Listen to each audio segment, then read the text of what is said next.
John Carter rubbed his tired eyes as he stared at his computer screen. The night shift at Arecibo Observatory was usually quiet. Most nights, he watched the stars and listened to the empty hum of space. But tonight was different. "What the hell?" John whispered as he leaned closer to the monitor. The signal pattern pulsed in a steady rhythm that was too perfect to be natural.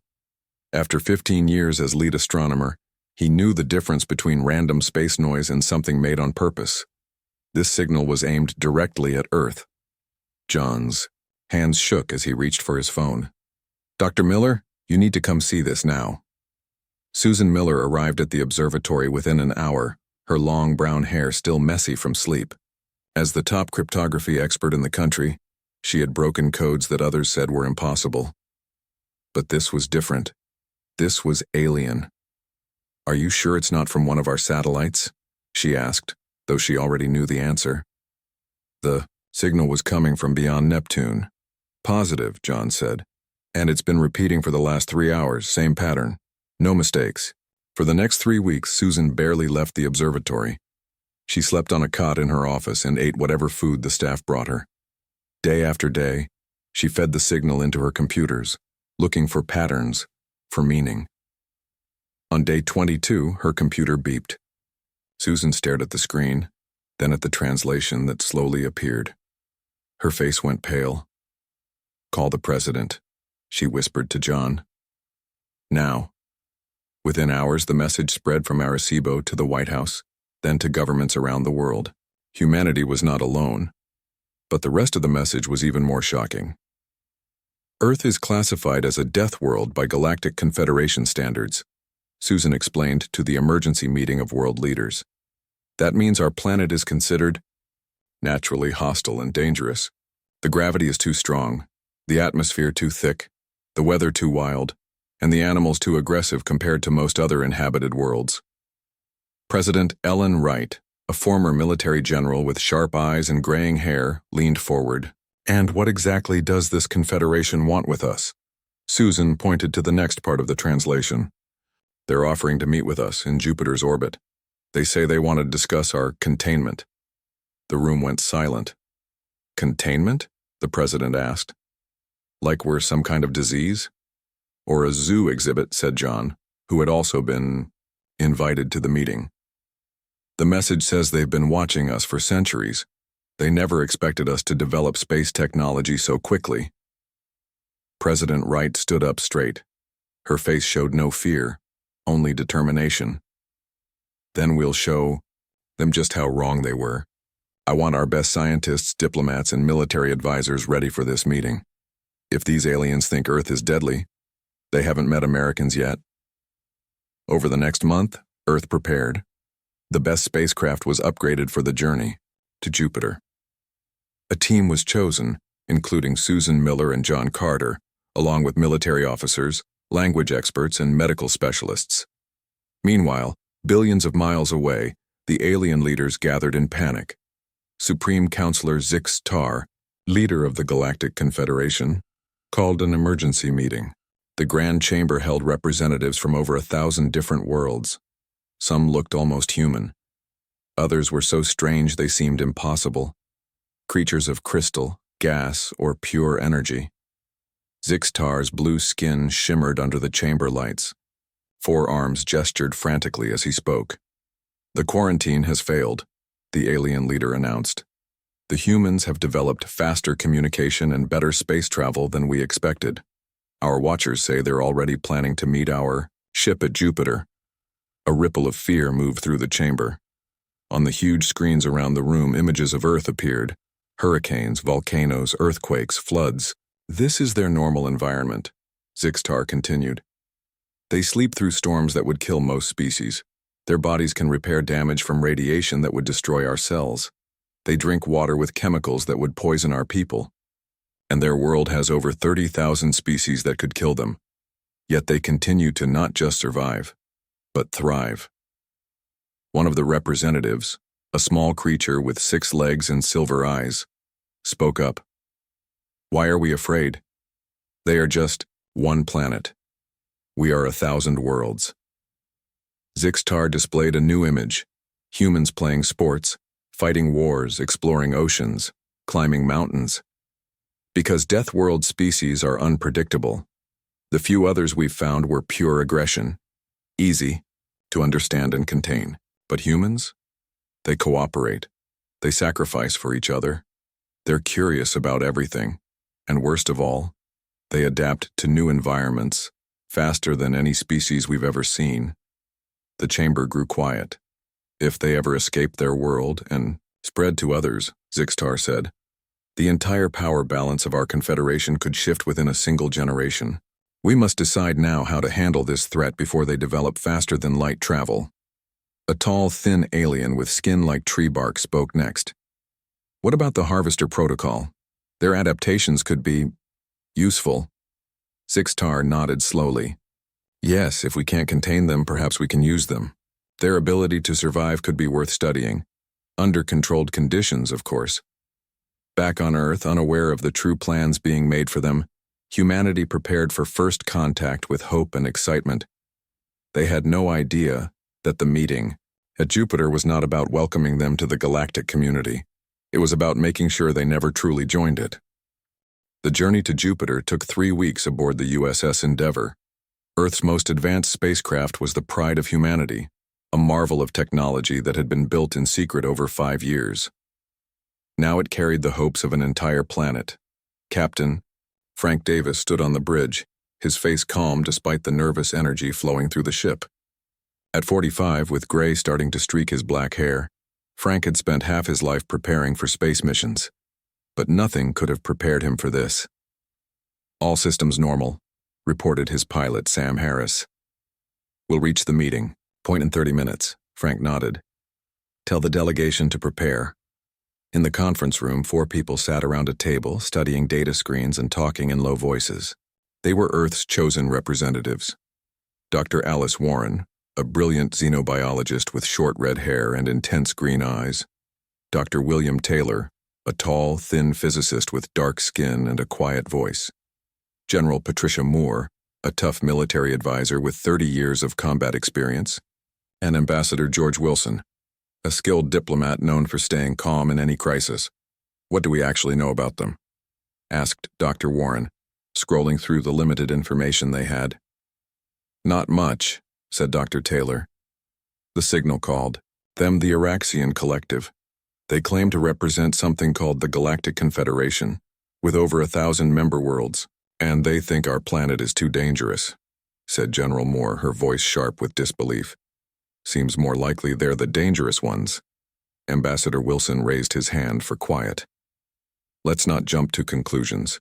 Our job is to establish peaceful contact and learn what we can. Remember, we represent all of humanity. The ship's speakers crackled to life. Delegation to the bridge, Captain Davis called. We have visual contact. When they reached the bridge, everyone fell silent. On the main screen, an alien ship hung against the backdrop of Jupiter's swirling clouds. It was enormous, at least 20 times larger than the Endeavour. Shaped like an elongated diamond, it gleamed with a metallic blue surface that pulsed with light from within. My God, whispered Dr. Warren. It's beautiful. Captain Davis turned to Ambassador Wilson. They're hailing us. Ready to respond? The ambassador straightened his jacket and nodded. Open the channel. The screen flickered, and for the first time, humans saw an alien face. The creature had blue-green skin with a texture like fine scales. Its head was longer than a human's, with no visible hair. 4 eyes, each a different shade of purple, blinked at them from above a small mouth. When it spoke, its words came through the translation system Susan Miller had programmed based on the original message. Greetings, Earth delegation. I am Nex Vorn, ambassador of the Araxian Collective and representative of the Galactic Confederation. We welcome you to this meeting. Ambassador Wilson stepped forward. On behalf of Earth, we thank you for this historic contact. We come in peace and friendship. The alien made a gesture with one of its 4 slender arms. We have prepared a suitable environment for your visit. If you are willing, we invite your delegation aboard our vessel. General Moore frowned but said nothing. After a brief discussion, the delegation agreed to board the alien ship. A small shuttle would take them across the gap between the vessels. As they prepared to leave, Captain Davis pulled Ambassador Wilson aside. "We'll be monitoring you constantly. If anything seems wrong, say the word lighthouse, and we'll pull you out immediately." The shuttle journey took only minutes. When the doors opened, the humans stepped into an enormous room with walls that curved up to form a dome. The air felt slightly thinner than Earth's, but breathable. Gravity was a little lighter, making them feel bouncy as they walked. 3 aliens waited for them. All looked similar to Nex Vorn, though with different colored skin and eyes. They stood beside a large oval table made from something that looked like white marble, but glowed softly from within. "Please be seated," said Nex Vorn. "We have much to discuss." For the first hour, the conversation was careful and polite. The aliens asked about Earth's history, technology, and social structures. The humans asked about the Confederation, other worlds, and faster-than-light travel. But something felt off to Dr. Warren. The aliens seemed to flinch whenever the humans moved too quickly. Finally, during a pause, Dr. Warren spoke directly. "Ambassador Nex Vorn, why have you classified Earth as a death world? What makes our planet so dangerous to you?" The 4 aliens exchanged glances. Nex Vorn's upper eyes blinked rapidly. "Your evolution on such a hostile world has created unique adaptations," Nex Vorn explained through the translation device. "What you consider normal, your atmospheric composition, radiation levels, gravity, microbiome, and even your psychological resilience would be lethal to most sentient species." The alien pulled up a holographic display showing Earth's vital statistics compared to other worlds. "Your gravity is 2.3 times stronger than the galactic average. Your oxygen levels would cause toxic reactions in 70% of known species. Your weather patterns involve wind speeds that would destroy most buildings on our worlds. And your planet's background radiation alone would cause genetic damage to many species." Ambassador Wilson kept his face neutral, but Dr. Warren immediately grasped what wasn't being said. "You're afraid of us," she said quietly. Nex Vorn's multifaceted eyes shifted uncomfortably. All 4 arms moved in what seemed to be a nervous gesture. "The Confederation has encountered Death World species before," the alien admitted. "The results were catastrophic." "What happened to them?" General Moore asked, leaning forward. Nex Vorn's voice became softer. "They were contained, for the safety of all." The word hung in the air between them. Contained. Like a virus. Like a threat. "Is that your plan for us?" Ambassador Wilson asked, his voice still perfectly diplomatic. "We prefer to think of it as protection," another alien replied. "For everyone involved." Back on Earth, Dr. Kevin Russell hunched over his computer in the basement of NASA headquarters. Dark circles under his eyes showed he hadn't slept in days. As the lead data analyst for the First Contact team, he had been given one job: examine every piece of information exchanged with the aliens and look for anything unusual. For 3 days, he had studied the data packets from the meeting at Jupiter. Something was wrong. The translation algorithms sent back by the Endeavor showed strange patterns, small errors that didn't make sense for an advanced alien civilization. "They're hiding something," Kevin muttered to himself as he ran another analysis. His computer beeped, confirming his suspicions. "I knew it." The door to his office swung open. Director Maria Lopez stood there, her face tense with worry. "Please, tell me you found something," she said. "The UN Security Council meets in 4 hours and President Wright needs answers." Kevin pointed to his screen. "The aliens are lying to us. They've deliberately mistranslated certain words. Look here. Every time they say protection or safety, the original alien word is closer to containment or control." Maria's eyes widened. "Are you sure?" "Positive. And there's something else." Kevin pulled up another screen. "There's a second signal hidden inside their main communications. It's weak, but it's definitely going somewhere else. I tracked it to the Kuiper Belt, beyond Neptune." Within an hour, Kevin and Maria stood in the White House Situation Room. Giant screens showed the faces of leaders from around the world. President Wright sat at the head of the table, her expression grim. "Dr. Russell," she said, Explain what you found. Kevin took a deep breath. The aliens are deceiving us. Their translation system has been programmed to soften certain concepts, making their intentions sound more friendly than they actually are, and they're sending secret messages to something in the Kuiper Belt. The room erupted in concerned voices. President Wright raised her hand for silence. Can we see what's out there? She asked. We've already redirected the Webb Space Telescope, Maria replied. The images should come in any minute now. The main screen flickered, showing a grainy image of what looked like a small moon. But as the telescope focused, everyone could see this was no natural object. Metal structures covered its surface. Lights blinked along its edges. It's a base, General Harris said, leaning forward. An observation post. How long has it been there? President Wright asked. Maria checked the analysis. Based on the dust patterns and orbital position in at least 300 years.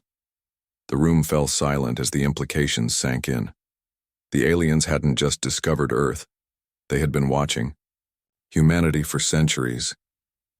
Meanwhile, aboard the alien vessel orbiting Jupiter, the Earth delegation remained unaware of the discovery back home. But Dr. William Taylor had been conducting his own investigation. Before leaving Earth, he had built tiny quantum sensors, devices no bigger than grains of rice. Throughout their meetings with the aliens, he had secretly placed these sensors in various parts of the ship.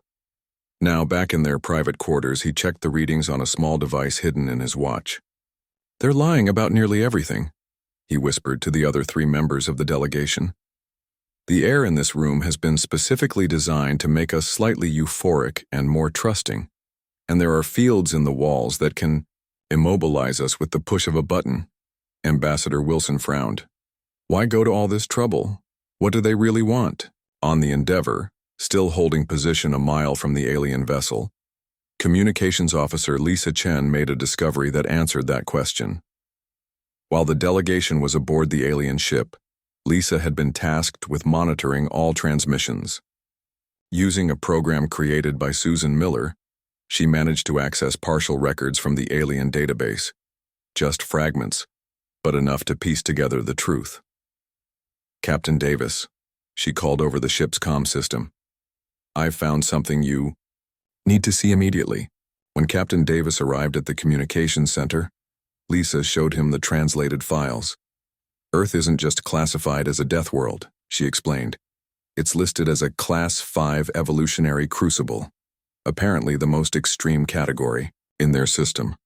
Only 3 other planets in the galaxy have this classification. What does that mean? The captain asked.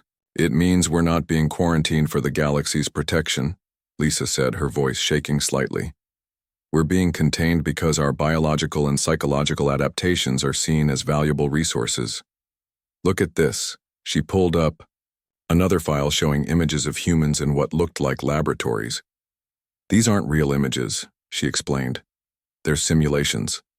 The Confederation has plans to study humans, our ability to survive radiation, our immune systems, our capacity to endure stress.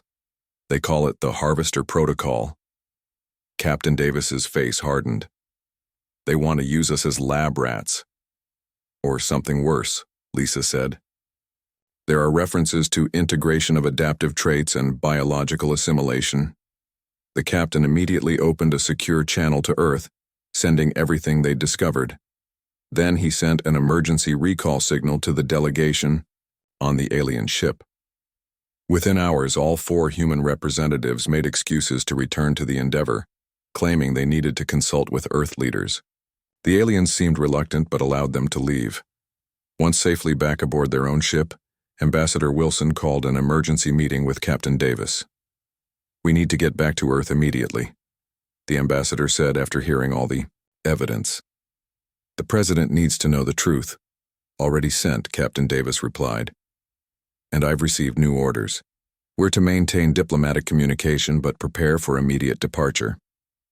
Dr. Warren looked out the viewport at the massive alien ship. They won't just let us go, will they? Not now that we know the truth. Captain Davis shook his head. I don't think so.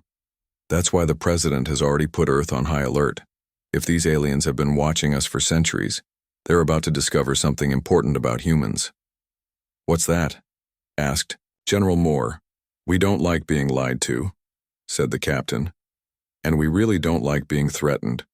18 months passed since the Jupiter meeting. On the surface, Earth maintained diplomatic communications with the Galactic Confederation. Ambassador Wilson held regular video meetings with Nex Vorn, carefully saying nothing important while learning everything he could. But beneath the surface, humanity prepared. In an underground facility beneath the Rocky Mountains, Dr. Laura Nelson stood before a massive engine unlike anything built before. At 38, with blonde hair always tied back in a practical ponytail, Laura had become the leader of Project Starlight, humanity's secret plan to achieve what the aliens feared most. "Start the final test sequence," she ordered. Her team of 50 engineers moved quickly around the room, checking systems and entering commands. The engine hummed to life, glowing with a blue-white light. "All readings normal," reported her assistant Ryan Kim. "Energy levels stable at 95%. Laura smiled. "We did it. The first human faster-than-light drive." By combining reverse-engineered alien technology from crashed probes with human innovation, Laura's team had created an engine that could bend space. What should have taken humanity another 100 years had been accomplished in 18 months. But Project Starlight was only one piece of a much larger plan. In other secret facilities around the world, 5 massive colony ships were being built. Each was designed to carry 50,000 carefully selected humans, chosen for genetic diversity, essential skills, and psychological stability. These ships would carry Earth seeds to the stars. The plan had a name: Operation Diaspora. President Wright, now in the 4th year of her term, visited the Yellowstone facility where the largest ship, Hope, was nearing completion. She walked slowly through the enormous construction bay with Admiral Nancy Baker, who had been chosen to lead the military side of the operation. "Will they be ready in time?" the president asked, looking up at the vast hull of the ship. Admiral Baker, a tall woman with dark skin and sharp eyes, nodded. "Hope will be ready in 3 weeks. The others, Courage, Promise, Legacy, and Freedom, will follow within days." "And the crews?" "Training is complete.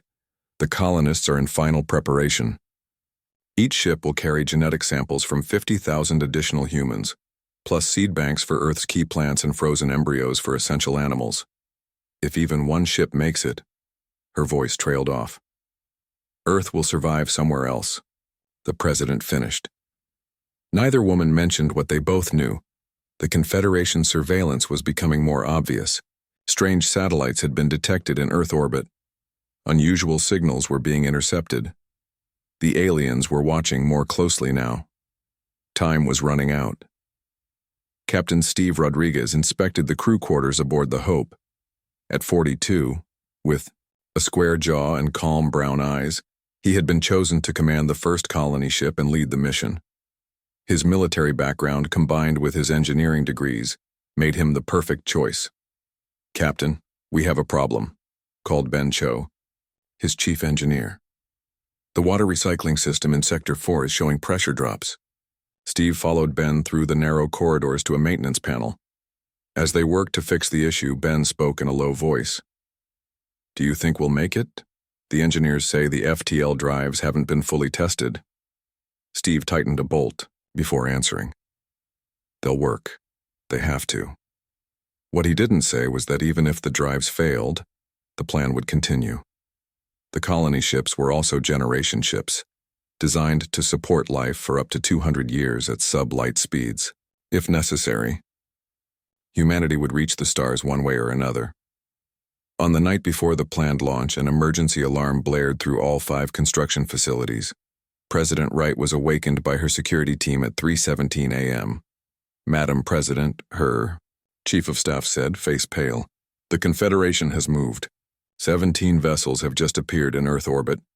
They're much larger than anything we've seen before." The president dressed quickly. "How did they know?" "The monitoring station on Eris must have detected our preparations." In the White House Situation Room, Admiral Baker was already bringing up tactical displays. "They've established a blockade pattern," she reported. They're positioning to prevent any launches. President Wright studied the display for only a moment before making her decision. Initiate diaspora immediately. All ships. Right now. Ma'am, the ships aren't fully supplied. They have the essentials, the president cut in. If we wait until morning, we may never get off the ground. Send the launch codes. Now. Throughout the world, the colony ships switched to emergency launch protocols. Crews scrambled to their positions. Colonists, many still in sleep clothes, rushed to their assigned quarters. Aboard the Hope, Captain Rodriguez received the launch codes directly from the president. Understood, he replied. We launch in 30 minutes. The Hope's engines roared to life first, followed quickly by Courage and Promise. Legacy and Freedom lagged slightly behind, their preparations not quite complete. As the ships rose from their hidden facilities, the alien vessels began to move, forming a blocking pattern high above Earth's atmosphere. They're trying to box us in, Admiral Baker reported from her command center. The blockade is tightening. On the bridge of the Hope, Captain Rodriguez watched the tactical display with a grim expression. Comm Officer Chen, send to all ships, execute Pattern Theta on my mark. Pattern Theta was a desperate plan, a complex sequence of maneuvers designed to create openings in the blockade. It required perfect timing and a willingness to take extreme risks. 3, 2, 1, mark, Rodriguez ordered. All 5 Earth ships suddenly accelerated at different angles, creating confusion in the alien blockade. The Hope, Courage, and Promise shot through gaps between the alien vessels. Legacy took heavy damage from an energy weapon but managed to break through. Freedom, the last ship, saw its opportunity vanish as the aliens adjusted their positions. Its captain made an immediate decision. The ship executed a deliberate collision course with the largest alien vessel, creating chaos in the blockade formation and opening a path for the damaged Legacy. As Freedom's crew sacrificed themselves, the other 4 ships activated their FTL drives, vanishing into folded space, each heading to a different destination star. The diaspora had begun. Back on Earth, President Wright watched the tactical display as 4 signals disappeared from the comm screen. Freedom's signal blinked out in a flash of light as it rammed the alien vessel. Godspeed, she whispered. Supreme Counselor Zix-Tar stood before the emergency session of the Galactic Confederation. The Grand Chamber was filled with representatives from 1,000 worlds, all demanding answers. How did this happen? Shouted a crystal-based life. Form from the Orion sector. You promised containment. Zix-Tar's blue skin had lost its usual shine. 4 human colony ships have escaped our blockade. Our tracking systems show they've jumped to different sectors of the galaxy. The chamber erupted in shouts and cries. Some representatives demanded immediate military action to hunt down the human ships. Others called for negotiations. A few simply left the chamber in panic. You don't understand. Zix-Tar continued when the noise quieted slightly. These humans are unlike any Deathworld species we have encountered before. He brought up a display showing human activity during the escape. The ships moved in perfect coordination, with the 5th ship sacrificing itself to save the others. Other Deathworld species we've contained became aggressive or paranoid from living in constant danger. They were predictable, but humans developed something far more dangerous: adaptability and cooperation. An older representative from the Tellurian Alliance spoke up. What exactly are you saying, Supreme Counselor? I'm saying that humans can survive almost anywhere. They form bonds and alliances easily, and most troubling of all, they inspire others to follow them. If they reach populated worlds and share their story of our deception. He didn't need to finish the thought. Many Confederation members already questioned the ethics of the containment protocols. Meanwhile, aboard the colony ship Hope, Captain Rodriguez gathered his senior staff in the command center. The FTL jump had been successful. They were now over 20 light-years from Earth. Damage report, he asked. His chief engineer, Ben Cho, looked exhausted, but smiled slightly. The drive held together. We lost some power systems in sectors 3 and 8, but repairs are underway. Communications? Lisa Chen nodded. Working perfectly. We've already sent our message to every relay we passed during the jump. The other ships should be doing the same. Their plan was simple but effective. Broadcast the truth about the Confederation's deception to every corner of the galaxy. Let other worlds know how Earth had been watched, lied to, and nearly imprisoned. Dr. Alice Warren, now serving as the colony's chief science officer, brought up a scan of the star system they had reached. The third planet shows promise. Atmosphere is within human tolerance. Gravity is slightly lower than Earth's. Any signs of advanced life? Rodriguez asked. No technology signals, but there's definitely plant life, possibly animal life too. It would be their new home, the first human colony beyond the solar system. But even more surprising news came the next day.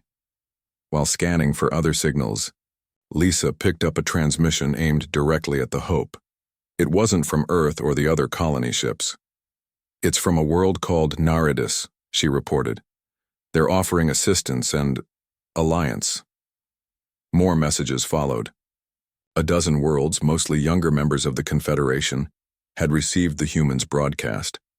Many had suspected the containment protocols were wrong. Now they had proof.